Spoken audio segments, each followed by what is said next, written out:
you all for joining. We're going to go ahead and get started. We're very pleased to have of speakers representing two different local communities. We have the Montgomery County, Maryland, which is where I'm located, and the city of Fort Collins to share their programs with us today. And I am Naomi Edelson with the National Wildlife Federation, and we are focused on helping people and wildlife through restoring and conserving wildlife habitat. We have a long-standing Garden for Wildlife program, which has been around since 1973. We are the oldest program in the country to encourage people to plant native plants where they live, work, play, learn, and worship. And I founded a program called Sacred Grounds, which works with congregations of all faiths to put in native plant gardens and get their members to plant them at home as a way to do climate resilient landscaping. And it's been a very successful and exciting program. And as I worked on that program with my very own synagogue, I learned about how my local government, Maryland, actually has a program where they gave rebates back to congregations to provide up to, it's now grown to $20,000 to put in conservation landscaping. And where I live, we had much more precipitation in an era of climate change. We have more frequent precipitation and more intensity. And because of that, there's a lot more flooding and obviously stormwater runoff in urban suburban areas. And that's causing some problems. And that this program has really helped congregations play a role in changing how they landscape their grounds to absorb and slow the flow of this water. And that really allowed me to realize how much how important these local government rebates are. And we set out to find out how many other communities have them. And we started an initial database and found hundreds of them. It's not comprehensive, so we're not ready to share it, but we found out there are many, many great local government programs. And so the point of this webinar today is to share two great examples, one in the east where there's too much water and one in the west where there's not enough water, to show you how, if you don't have such a program, you might consider starting one in your own local government. If you are with a nonprofit, you could encourage your local government to do something like that. And so we're very, very pleased to again have two great communities who will share what they're doing. And we have plenty of time at the end for question and answers. So you can put question and answers directly in that section, and we will highlight them as we go. At the end, we'll have a solid 15 minutes to really get into details. So please stay on. We are recording it, and we will share the recording afterwards, as well as a list of resources for both of these local governments. And with that, I'm just going to turn it over for a minute to Sydney Anderson, who is co-host National Wildlife Federation, and she represents the Community Wildlife Habitat Program of the National Wildlife Federation. Welcome, Sydney. Thank you, Naomi. Sorry, everybody. For some reason, I'm not able to turn on my camera, but hopefully you can hear me. I am Sydney Anderson. I'm the Senior Coordinator for the Community Habitat Team, and I just wanted to take a second to introduce our audience to a few of our other national community habitat programs. So first, I wanted to just mention the Mayor's Monarch Pledge.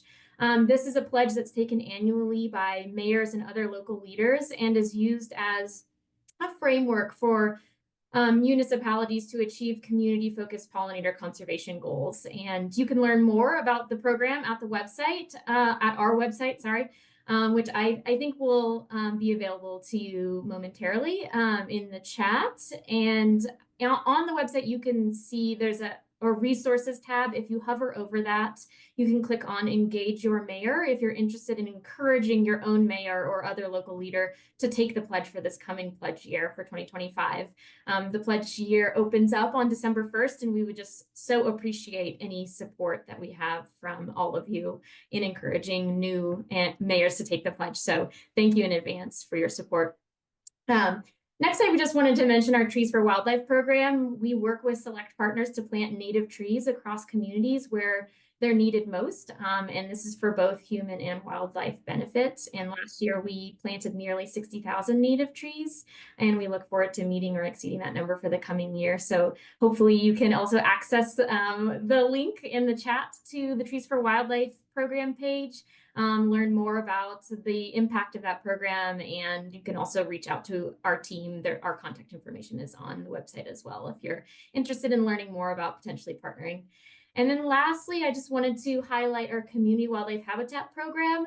So this program is geared towards cities, towns, neighborhoods, HOAs, communities of all sizes to work towards becoming certified community wildlife habitats.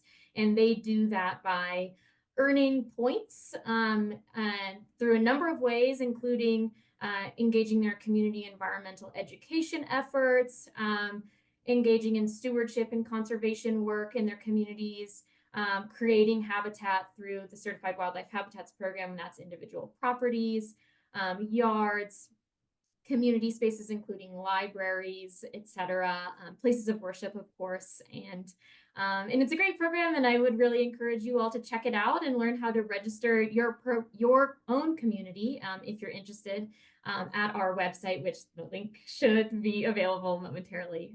But thank you all so much for giving me this couple of minutes to highlight those other programs, and really look forward to hearing from other speakers. Thank you.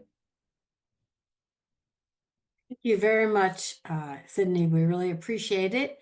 And we will now, I'd like to introduce Ann English is with the Montgomery County Department of Environmental Protection, and she is their Rainscapes Director. And she is an amazing resource, one I rely on all the time working with the work we do. And she also is she also helped inform the Environmental Protection Agency's Saving the Rain Guide for congregations. Her work goes beyond working with the congregations, but she really has helped inspire that guide. And we'll also put that guide in the link and share it as resources. So I'll turn it over to Ann if you wouldn't mind just we put it in the bio, but add a little bit about your background, and you can take over the screen. Thank you. Okay, thanks, Naomi. Yeah, I'm a landscape architect with a passion for plants and green infrastructure. I've been with the Department of Environmental Protection for the last 16 years, building this program, learning how to get people to voluntarily give up a piece of their property, but most importantly, not that they're giving up anything, but they are gaining so much when they embark on these incentives that help them solve their site level problems. So it's a bit of landscape architecture extension, but the county is the agency that is charged with reporting to the state on the progress towards the Clean Water Act. So you can see this is federal, delegates to the state, delegates to the county, and we are the agency that collects all the data and then feeds it back up to the state, and the state feeds it back up. So we're rather large. We've been growing as a department. We have 4 divisions now. In addition to the stewardship section where my program is located, we have Tree Montgomery is in the stewardship section, as well as a number of other small programs. And all of this leads towards watershed restoration. And I'll just let you read that. But we are the lead agency for compliance on MS4, which is the Municipal Separated Stormwater Sewer System. For those of you in government, that's not a surprise title, but if you're in a nonprofit, maybe. So in the stewardship section, which is a new section as of March of this year, we now have Rainscapes, Tree Montgomery, which is our free tree planting program, and then a whole slew of outreach. We do design and construction, we do stormwater inspections, we do repairs, and we have, I think, 5 high hazard dams in the county, and then we do a lot of biological monitoring. So we're quite diverse in what we do. The Rainscapes program is a relatively small program. I have 4 planners and a program support person, as well as myself. And this focuses then on rebates and then education and training. We reach out to our local public schools and we do community-based outreach, and we have a whole set of online resources. Some of our core concepts are really that source control that green infrastructure allows us to do. And in the process of building these gardens, we support a tremendous amount of habitat. This conservation landscape on the right, upper right there, that's at a Episcopal playground, actually, at a school, and then it flows into a rain garden. And so we've figured out ways to integrate these things into all kinds of settings, whether it was the rain garden in somebody's yard, or whether it was off of their patio, or if it's in a school or a congregational setting, and really bringing that message that we have to improve our soils, and that soil biology is what's going to really help us with climate change. And it's also going to help the plants grow. It's going to help filter the stormwater pollution and clean the water. And the native plants will help restore local ecology. So we hit on several points in all our outreach, but also in our projects that go in the ground. I think if you're considering creating a program, you have to think about what is the problem you're trying to solve. One of the things that has happened with our program, and you can see this, if you can see my cursor, these highlighted rooftops that are all draining into this backyard right here. It got transformed with a conservation landscape. So there's a ton of habitat value, but it's reduced the amount of runoff that reaches this house, and it helps it soak in so that it can restore the water table. And this is 75% native plants, 25% non-invasive plants, or what we use as a design standard. Our program has a very structured approach, and we had to look at what was the problem we were trying to solve. So is it the on-site or is it lot to lot? And we have a lot of people that call us because of lot to lot drainage. When you have this kind of gush of water, you need a different solution than when you have this little trickle. And so we have I have a great team that really knows how to handle assessments, and then how to make recommendations to all the different professionals that are doing the work. We focus on the source of the runoff. We want to try to control it as high up in the watershed as possible on the site, slow it down, spread it out, soak it in. But we had to create a lot of educational resources over the past 16 years. And then we've also moved into translation. We've found that we've had to do conventional outreach, whether it was tabling events, doing workshops, doing community walks. And we've worked a lot with congregations, and really having the partnership with National Wildlife through grants has allowed us to reach those congregations, because they're all organized differently. But this is a group that wants to put their values into action. And so it's a great fit. We have educated professionals. When I started, there was one woman in a county of 1 million. How am I going to reach 1 million people? I'm going to get boots on the ground. So I started a training program. And then we want to incentivize project installations for rebates. And I would say, we give people a sign, whether it's a metal sign or a flag, but we need to do a better job of doing some shout outs to all those participants over the years, because we're getting tremendous value for it. We are expected for permit purposes to produce 1 to 2 acres of impervious area control. And it costs about $79,000 per impervious acre, not fully counting staff time. But we don't do maintenance after the fact. People that own these projects do the maintenance. We do inspect them every 3 years for compliance, and we are here at a moment's notice to give people advice on how to make it work better, or to troubleshoot it.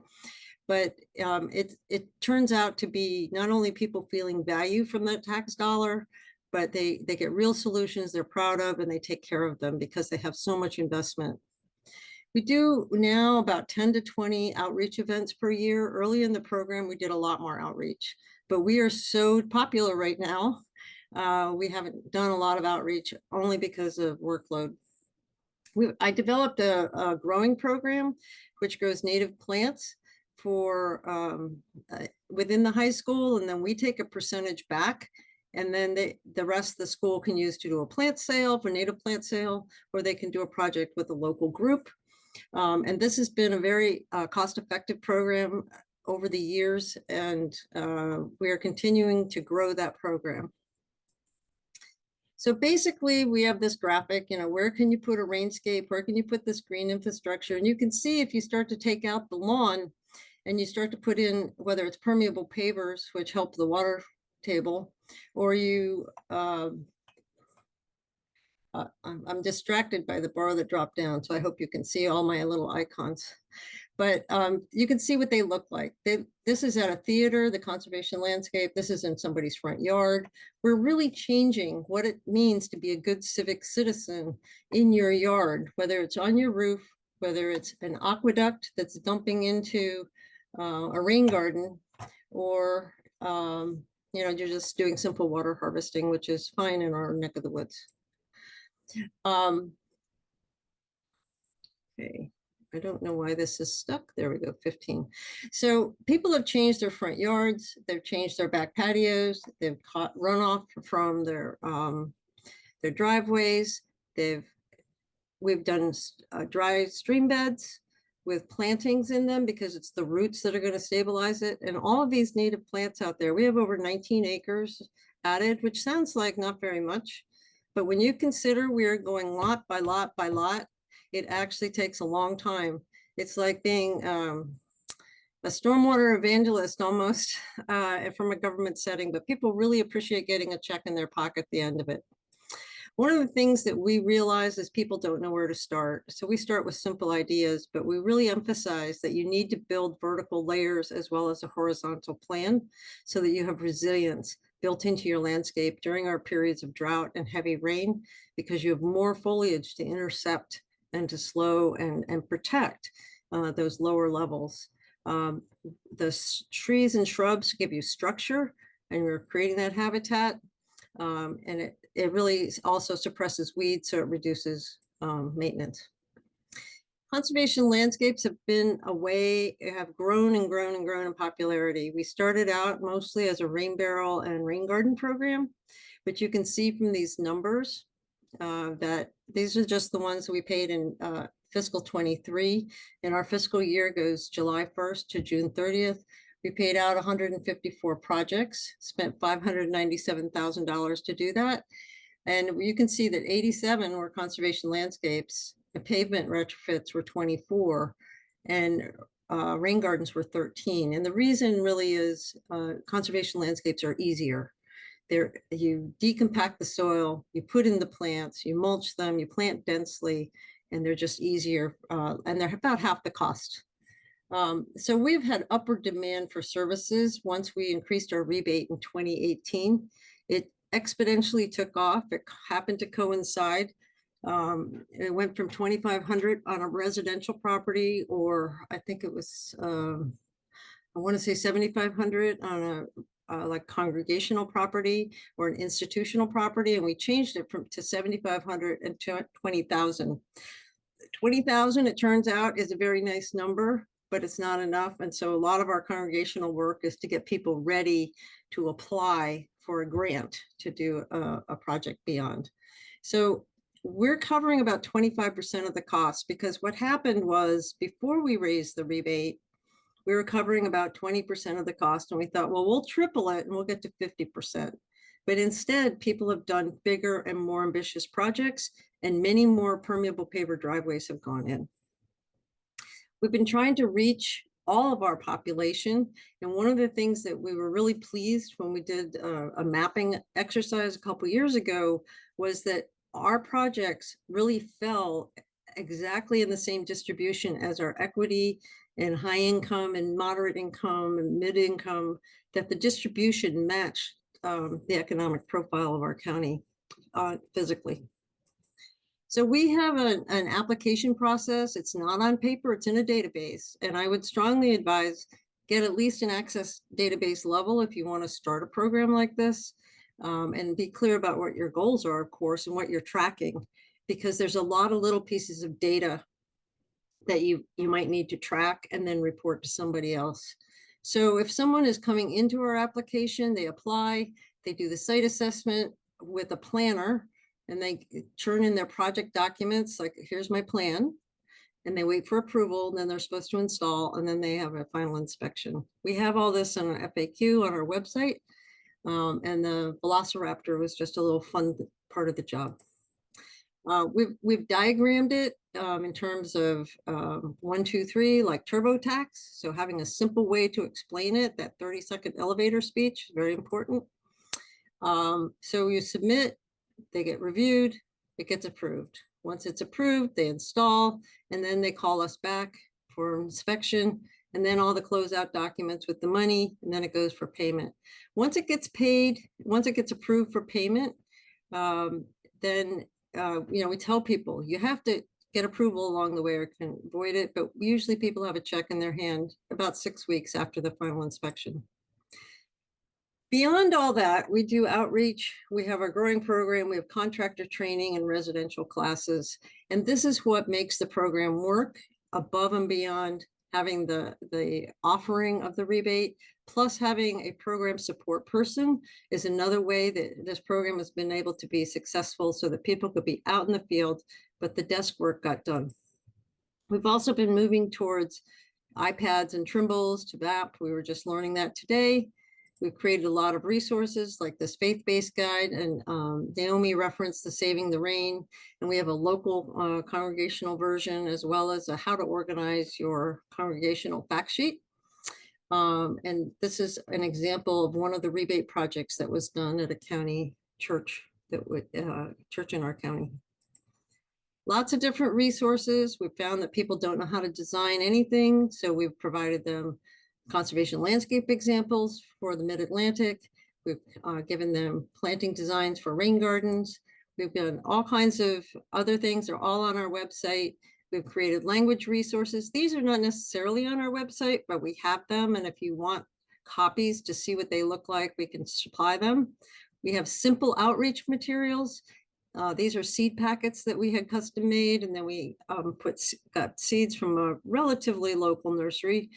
We have a simple message: clean water starts at home. You have a role to play.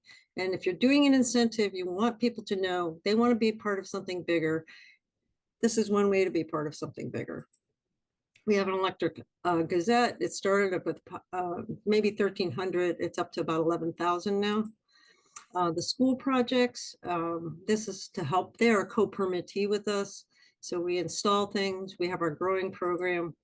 We create great plants for habitat. Every single one of these plants could go into a conservation landscape or a rain garden, and we've put out thousands of plants. We've trained professionals, and they need training. The landscape industry needs this training. They don't know anything about stormwater. It's not part of horticulture training. Maybe it's starting to come in, but for a long time, they just had no idea. So you can really reach a more diverse population because of who's doing the work. And the thing that people like is that this free training, we're a trusted information source, and they want to be on our list because we tell people who comes to our classes. So I'm not going to read these, but this will be sent around to you. So I put together these 2 slides of what we did, and there's basically 14 points on here of how you can be successful, things I've tried to highlight just now. And we did do a marketing study in 2014, and it really was a North Star for us to help us do a better job. And this has been a really quick snapshot, but that's what's going on in Rainscapes in Montgomery County. And thank you for your time, and I'll take questions at the end. Thank you. Thank you very much, Anne, for a very thorough presentation. And it really is I think a very, very successful program. The demand is really high in our community, and they have to pause it and start up again. And it's really become a way that people are changing how they manage their landscape. And that's our goal with Sacred Grounds. In an era of climate change, we know the urban suburban community can really be part of a solution and be part of changing. we can reduce emissions by how we manage our lawns, but we can have climate adaptation and help address the climate impacts that we're already experiencing and will only get worse. And these programs are in high demand and will be in higher demand, and the need great. So I'm going to turn it over now to Emma Pett and Kate Rentschler with the City of Fort Collins, and we're going to share with us a different perspective where they are trying to also save the rain, but in an area that's more arid and where water conservation is a crucial part of climate adaptation. So Emma, you're going first. Yes, thanks, Naomi. right. 1 second. I'm All going right. to share my screen. And please continue to put your question and answers in the, I'm sorry about the chat. I don't know what's going on with that, but we'll do it the reverse. We'll do question and answer. It will be like the chat, and then we'll move the questions into the chat and we'll answer them after. Thank you. Can you guys see the presentation? Yeah. Yes, it's Okay. in, it's not in Oops. presenter mode. Yeah, now it is. Thank you. Sorry.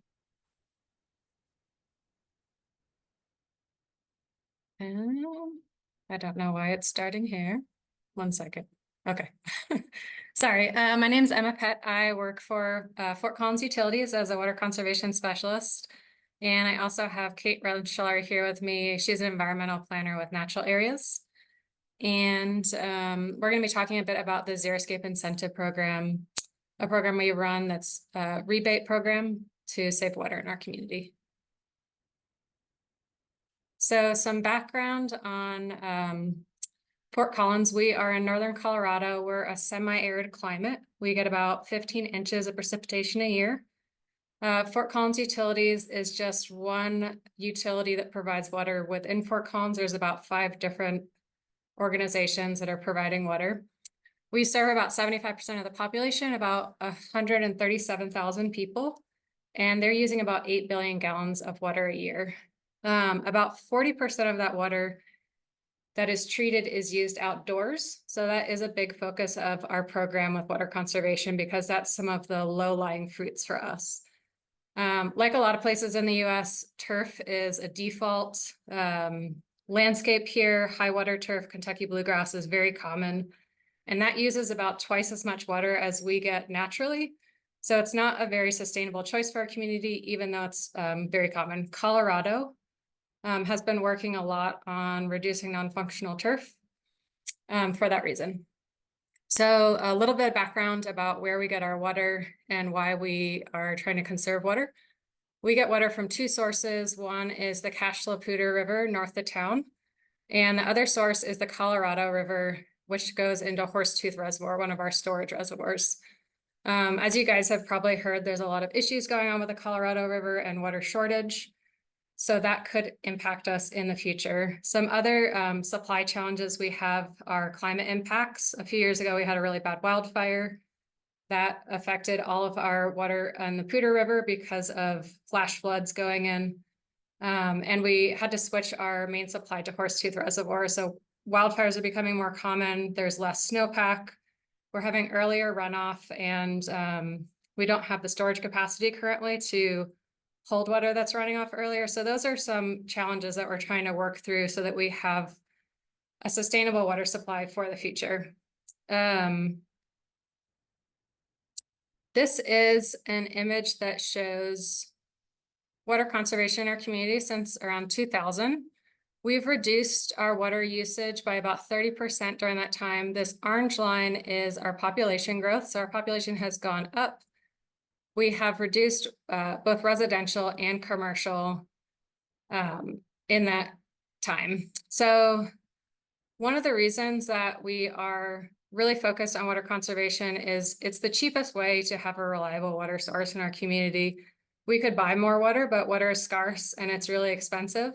And we want to make sure that people who are paying for our water in our community are able to afford it, and that everyone has access to water.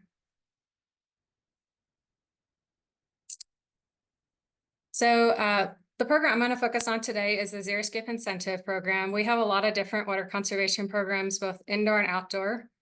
The Xeriscape Incentive Program is open to residential and commercial water users, and it's a rebate for converting from high water turf to low water turf. On average, our projects save about 6 gallons a square foot. And this is something that we're really working on honing in on and doing behavior change with. Our projects have the potential to save a lot more than 6 gallons a square foot, but we see things like people switch to a xeriscape from turf and they continue to water the same. Sometimes people water more.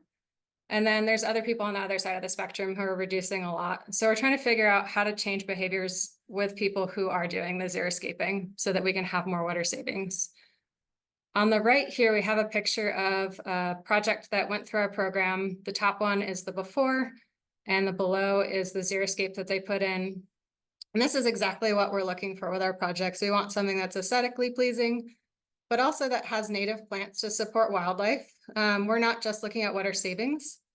We're also looking at things like water filtration for water quality, carbon sequestration to help with climate change impacts, habitat. All of those things are also things we want to achieve with this program. We also do a lot of educational programs and events with the community that are free. Kate will go a little bit more into that later. And if anyone is interested in checking out resources for our program, this is our website. So a lot of times when we talk to community members about xeriscaping, they think that we're talking about this picture on the right. And we don't want to encourage this sort of landscape. This is what we call xeriscaping. A lot of people in Colorado are trying to move away from the word xeriscape because of this confusion. There's some people that are now trying to use the word Colorado-scaping, and also using that to encourage people to plant Colorado native plants. So we don't want people planting xeriscaping because of the heat impact that could have in our cities by absorbing and trapping heat in the summer. But then also because it doesn't have those other benefits that I mentioned, like carbon sequestration or wildlife habitat. So these are some examples of projects in their first year that have gone through our program. You can see some of these projects do still have turf. And I'll mention that we don't tell people that they can't have any turf, that we want to ban turf. We try to be more moderate and say things like reduce turf where you're not using it. If you're only walking on the turf to mow it, that's probably an area where you can consider putting in some more low water landscaping. We also encourage people to phase their projects because it can be a lot to maintain something that has to be weeded, especially if people have mobility issues or are older. So we encourage people to start small and then expand as they go. So some details on our program. We offer up to $1,000 a year for our residential program, or up to 1,000 square foot. We offer a higher rebate for projects that are 80% native plants and have 50% plant coverage, and we call that our native plant bonus. Kate will go into a little bit of how that started and why we're doing that, but I found that it is a really great way to start a conversation with customers of just like, oh, you know, like why do we want you to plant native plants? What benefits do they have versus the non-natives that you might want? And just gives people an extra boost of encouragement to maybe switch to more natives. We also allow native turf grasses as part of the program. So people could keep turf areas if they want that and still get that native plant bonus. We also have a commercial program that works with HOAs, schools, places of faith, businesses, all those sort of places that don't fall under private residences. There's a little bit higher of a rebate for that at $1.25, and they can get up to $15,000 a year because they're usually much larger spaces. They do have to match that rebate. And there are other programs in our area to help with that. Kate runs a program called Nature in the City. They have grants for HOAs and those sort of organizations. So that's a possibility. There's also regional water providers like Northern Water that offer grants. So there's different ways that people figure out funding for their projects. For the rebates that we give, we are funded mostly through water ratepayers. So everyone who purchases water from us pays into something called the Water Fund, and we use that for programs like this. The state of Colorado has also put a lot of money into turf replacement in the past few years. And we got a pretty big grant from Colorado State Water Board a few years ago for these two programs. So we've learned a lot over the years, and our program has adjusted and made changes to try to fit the needs of our community. But we found overall that there's strong support from our community, from the state, and also from City Council for these sort of programs. Because people know that we need water for the future and want to make sure that our community is stable in that way. We've also run into a lot of challenges in the program and try to figure out ways that we can make improvements. Some of the challenges are it can be really time intensive for staff, which can limit how much we're able to help community members or the number of people we're able to serve. It can also be really time intensive and difficult for some people to do the application. It requires being able to submit a design, having irrigation plans, things like that. And applicants have asked us to streamline the process, which we have done. We've removed things like a mandatory class and instead made classes an option. So we're still working on streamlining the program, and while at the same time keeping the quality of the projects that people are completing. Managing grants has also been challenging. It can be a lot of paperwork, many receipts we're dealing with 80 to 100 customers for just the residential side of the program each year.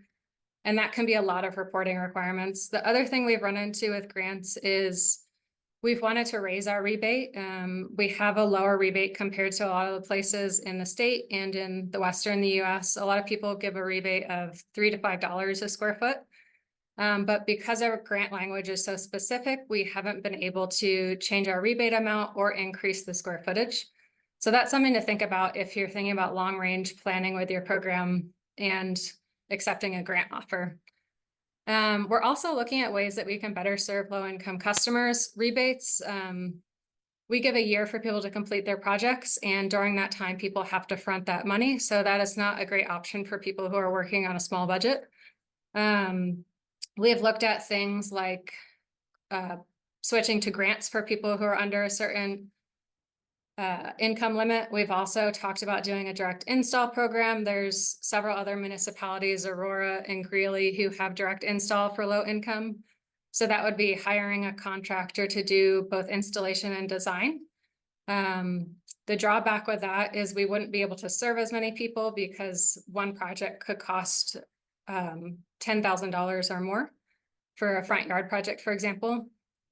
Ways that we're looking at improving, working with better programs for low income, improving our water savings, like I mentioned before, doing a better job of streamlining the application and making it simpler for people to apply. And then design assistance is also something that's come up a lot. With our program, people, when they apply, have to submit a design and their irrigation plans, and then they will meet one-on-one with a staff member. But doing a design, if they don't know plants or if they don't have the ability to hire a professional, can be pretty daunting for a lot of people. So that's something we're considering. Maybe we could hire a contractor to do that work because we don't have staff capacity. So that's something we're looking into as well. And then, as I mentioned, increasing the rebate. We have inflation happening. We have increase in price of products. So I think that would be a good option for us. And now Kate's going to talk more about the Native bonus and our educational programs. I'm going to let her go from here. Thank you, Emma. So yeah, I'm Kate Rensler. I'm an environmental planner in the city's natural areas department. So I'm in a different department than Emma. And I wanted to talk about where the Native bonus came from, because I think it's a really unique and pretty neat model that we've come up with. So the natural areas department here at the city, we own and manage about 40,000 acres of land, and we manage it for wildlife habitat and outdoor recreation. And then within our department, we have this program called Nature in the City that I help run. And Nature in the City is kind of recognizing that wildlife doesn't know boundaries. So if you really want to help with wildlife, improve wildlife habitat, you have to look at more than just the lands that are specifically managed for it. So the goals of our program are to improve improve habitat, improve access to nature for our community, and also improve the stewardship ethic in our community. So we're really focused more on those private lands or institutional lands that aren't traditionally managing their properties for wildlife values. So it's a whole program. We do a lot of different things to try to meet those goals, but one of the main things we do is we run a grant program that Emma mentioned. And that program is doing kind of similar work. A lot of what we're doing is giving grants to folks who are converting typically Kentucky bluegrass turf into native landscapes for wildlife. And so why native plants? Emma, can you go to the next slide? And can you tap through it till it gets to the words? It's running slow. Sorry. Oh, all good. So why native plants? A lot of you probably know this, but you know, we live in Colorado. We live in a beautiful place. We have, I think, some of the best flowers in this country. Really fantastic vegetation. So it's encouraging this aesthetic that we already have, that we're in a beautiful location. A lot of people who live in Colorado aren't from Colorado. And so it can really, we've heard this a lot, it helps people have a sense of place and really connect them to Colorado and our unique aesthetic. And then, of course, native plants require less inputs, less fertilizer, less chemicals, and most of them are very low water use. They're adapted to our 15 inches of rain that we get every year. And then, of course, promoting biodiversity. And that's a huge part for us, is increasing that wildlife habitat. So we're really encouraging people to install these native plants. Emma, can you go to the next slide? And so we're running this. It's No, not. you're good. I'll talk while it transitions. So we run a grant program. Perfect. We run a grant program, and back in 2020, we had a residential part of it that was funding residential projects. That was, again, primarily converting turf to native plants. And then we have like a commercial and institution side. So we're funding HOAs, faith-based organizations, local schools, things like that, to also do similar projects. And in 2020, on the residential side, so just in folks' front their backyards, we spent around $10,000 to put in 11 projects that were all native plants, which was great. But we realized, you know, we're basically doing the same thing that the Xeriscape Incentive Program is doing. We're running very similar programs, and Xeriscape isn't always wildlife-friendly habitat, and native plants isn't always Xeriscape, but there's a really great intersection there where both those things are true. And so we met with the Xeriscape Incentive team and we said, hey, we're doing the same thing. How can we kind of join our programs together? How can we improve this? And we came up with the native bonus. And so, like Emma mentioned, the Xeriscape program offers 75 cents per square foot as a rebate, but if people install at least 80% plants, now they get an additional 25 cents per square foot. And that funding is coming from the Nature in the City program. So our program is funding this extra rebate. And you can see since 2020, we've really increased the number of native plant projects that are getting installed. Now we're at 5 times as many projects, and we're still paying, from my side, we're still paying around $10,000, but instead of getting 11 projects, we're getting over 50 projects. And it's helping us, you can see, reach a much larger audience. A lot of people want to improve habitat and care about pollinators, but a lot of people also just want to reduce their water bills. And so if you can offer people more money to do something they were going to do anyways, they might not care that much about the native plants, but they're like, oh, I'm going to get more money. Okay, I guess I'll do that. I don't have a huge preference. So it's helping us reach an audience that we might have not been able to tap into before. So it's really been a win-win and a great partnership between our 2 programs. Emma, can you go to the next slide? And so this win-win, we kind of just kept rolling with it. So we really found a lot of other organizations in our community that have really similar goals, you know, whether that's habitat or reducing water. But we partner with, I think there's 8 of us now, 8 or 9 in this kind of coalition in Northern Colorado, a mix of governmental agencies and nonprofits. And together, we've really formed this group that we put on a ton of events and educational programming for our community. So we have a native seed swap that we're in our 5th year of doing. Last year, we had over 300 attendees. In the spring, we do a native plant swap where we actually grow out seeds from the native seed swap and we give them away at the native plant swap. This year, we had over 800 people attend that event and gave away over 3,000 plants. We also do a lot of more direct educational in the classroom. We've, of course, created a design guide because, like Anne was mentioning, people don't know how to design things. So we have a design guide, show people what kind of designs to do, how to install, how to maintain these landscapes. We do all sorts of more fun things. We go on lots of bike tours around town to native gardens. We go on walking tours around neighborhoods with lots of converted lawns and into native gardens. We do seed collection events. Really, we'd really come at it from a lot of different angles. So it's been a really fantastic partnership, and it's helped us really expand our audience and get a lot more done in our community. Yeah, that's it. We can go to the thank you slide. Yeah, thanks. Thank you, Emma, and thank you, Kate. And again, thank you, Anne. You have sparked a lot of questions. There's a lot of people here who are interested in specific questions that have to do with starting a program, running a program, making it succeed. And so let's see if we can take down the sharing the screen, if you can maybe do that, Emma, and we'll go ahead and try to answer some questions. Let's see if that works. Thank you all very, very much for really a lot of great details. So some of the questions, and you can just speak up as you'd like to. One of them was about the funding source, and I'm sure that is a big deal, and I think that you both maybe addressed it, but if you can address it.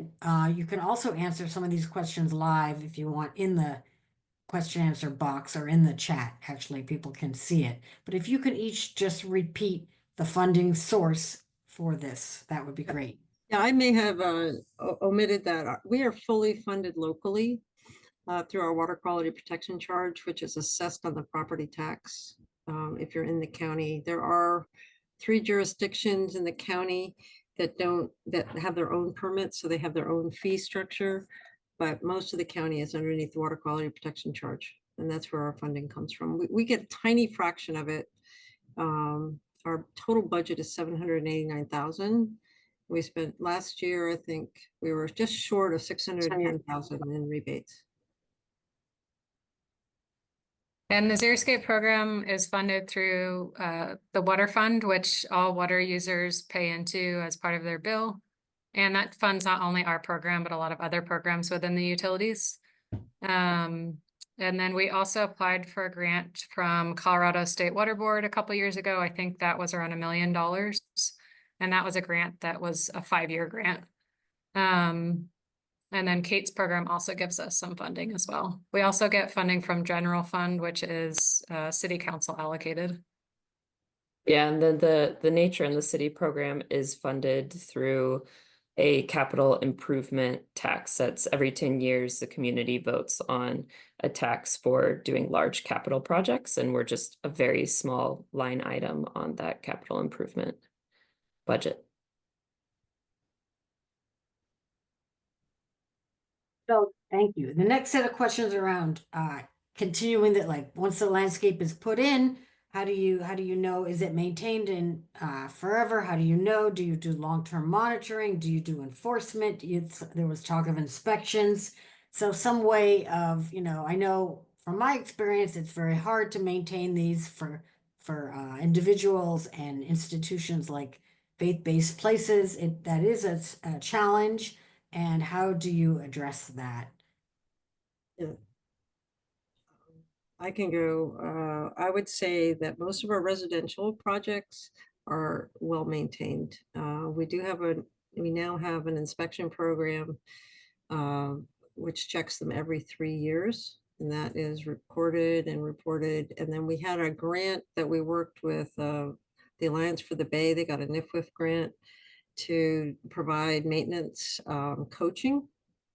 And so if people had trouble with keeping it maintained, that they could get a cost share for maintenance at that point in time, those 3-year inspections. But that's been a novel program this past year. It'll continue into next year. But, at least in the East, really, it's great to be able to get onto private property because 85% of land is on private property. So that's where most of the water issues are and the loss of habitat. For our program, we have an inspection at the end of the project before people get paid. Yes. And past that, we don't really check up on people. I have only received, I think, maybe 2 complaints in the time that I've been here. And those are usually code compliance type things like weeds. People aren't weeding their project. But we aren't going out and actively, I mean, there's 100 people that go through our project every year, so we don't have the staff capacity to monitor all those. But I think most people generally maintain their projects. We also offered some classes last year to help with that. We offered a weed control class and a class on maintenance that was free for anyone in the community. What we're actually doing with the congregations, we're offering maintenance workshops and we're giving them help and support. Particularly, we're building in the idea of trying to add in 3 years of support to make sure their gardens really get established. And I think, and do big workshops. And we bring in people like Anne and other experts to talk about how to do it. People, once they get inspired, they get this bug on native plants and they're really into it and they really feel it's surprising how many people. The other thing that I just want to say that we learned, which is about engaging people, is that when you talk about not just how, but the really why, is that we're reaching people who aren't gardeners, who have never gardened and now want to garden. So they do need a lot of how. So having the garden designs and other things, telling them what to plant, where to buy them, all those. So really providing that and is very, very important. And that is part of like how we're building the behavior change of changing how people manage their lawns. And it's really is phenomenal to see how it's changing. We do garden tours and a lot of the things that you're talking about too, because people are thirsty. No pun intended. There are so many puns in this field. But there are a lot of other questions. We won't get to everything, but some of the other ones were about the landscape designs and providing them, like you talked about that is a barrier. People don't know how to create them themselves, and about working with local nurseries. How do you ensure for that Fort Collins, how do you assure that 80% are native plants? Maybe that's through the inspections and all that. If you can each address a little bit about how to help people with the design and picking native plants. In Fort Collins with the 80% native, so people submit a design when they submit their application, and they also include a plant list, and we require the scientific name. So I go through and we do it by number of plants and make sure there's 80% within that list. Something as an aside with nurseries that I've noticed since we started doing the native plant and seed swaps about 3 years ago. Is that right, Kate? 5 4? years ago. Like 5. And at that time, a lot of people, I just moved to town and talking to local nurseries, I heard a lot of resistance to native plants. People like in the industry, they're ugly. People don't want them, but we've noticed a huge shift giving away free resources about them where nurseries are now advertising actively on their billboards. We have native plants. And so that's been a really cool thing to see and exciting for me.